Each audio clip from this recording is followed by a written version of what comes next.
forget your perfect offering. There is a crack in everything. That's how the light gets in. I've always been a perfectionist. I have strived for perfection in everything I have ever attempted. All this striving and being hard on myself with everything I have ever attempted to accomplish really came at a price. About 8 months ago, I had a major life event in which everything changed for me. I realized that striving for some unrealistic ideal of perfection was not worth it. It wasn't bringing me happiness and joy. So I decided to turn to the part of me that embodied that happiness and joy, to my spirit, to do some things that felt like they were more in alignment with who I am, rather than in alignment with this false pursuit of unrealistic expectations and ideals. So I decided to sign up for a ceramics class. This is something I had wanted to do for many years, but I had always put off as I pursued science and success and perfection. So I began making functional art with clay, and doing this, through this process, I've learned many things, 3 lessons of which I'd like to share with you today. The first one is that there are no right or wrong ways to do anything. The second is that all things change with time.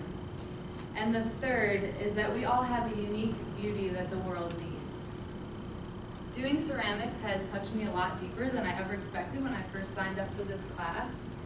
And I'd like to go a little bit deeper into each of these lessons to share with you. So the first lesson is that there is no right or wrong way to do anything. When I first got to the ceramic studio, I was delighted to realize that there were no rules.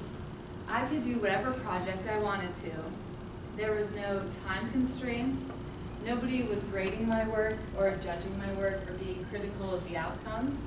It was basically an open space for me to go and be creative and make whatever I wished. And in addition to that, I've made now many bowls, cups, and plates that didn't turn out exactly like I'd expected. Maybe the glazing came out funny, or there was, it was a wonky shape and whatnot.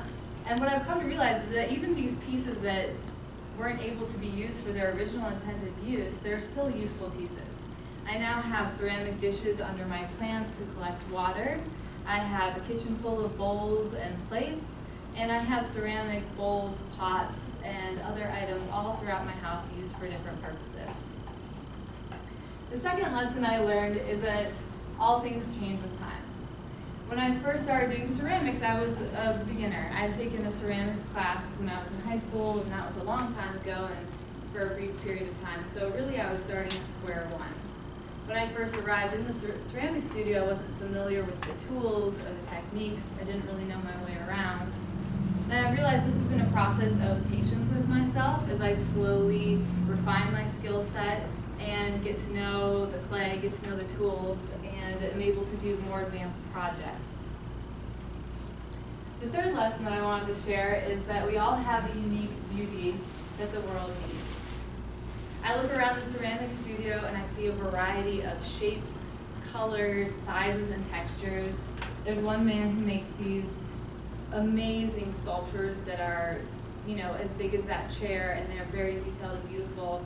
There's other people who make plaques and tiny teacups, and the full gamut is there. And with my own experience with this, I've made several sets, so it would be like making a set of bowls, so the bowls all belong together. And yet each of these bowls is completely unique because I do a lot of hand building. I don't throw on the wheel, so that makes for a lot more variety. And what I've realized is that with this variation within the pieces, that's what makes them special, because now this set is a compilation of these unique, one-of-a-kind handmade pieces. And the imperfections in each of these bowls or cups or whatever it might be are what make it a one-of-a-kind piece of art. And that's what makes it, in my eyes, something that's really valuable. Doing ceramics has really assisted me in letting go of my perfectionistic tendencies. It's helped me see the beauty in the imperfections, and it's helped me let go not only in my own life, but in medical school as well. When I'm able to remember that there is no right or wrong way to do anything, I'm able to let go and trust the process of what's going on and not worry about any repercussions for being incorrect in life or in art. When I remember that all things change with time, I'm able to know that if I'm going through something that feels difficult or uncomfortable or challenging, that it won't be that way forever, that all things change, things pass. And so I feel like I've been given permission to grow and evolve as a person. And when I remember that I have a unique beauty that the world needs, I can just relax and trust that my imperfections make me unique, one of a kind, handmade, and that my imperfections are art and they're beauty and they add to that beauty in the world. And each and every one of you has a beauty that the world needs as well. So I'll leave you with this quote one more time, and perhaps this time it will sink in a little bit deeper. The quote by Leonard Cohen: "Ring the bells that still can ring. Forget your perfect offering. There is a crack in everything. That's how the light gets in."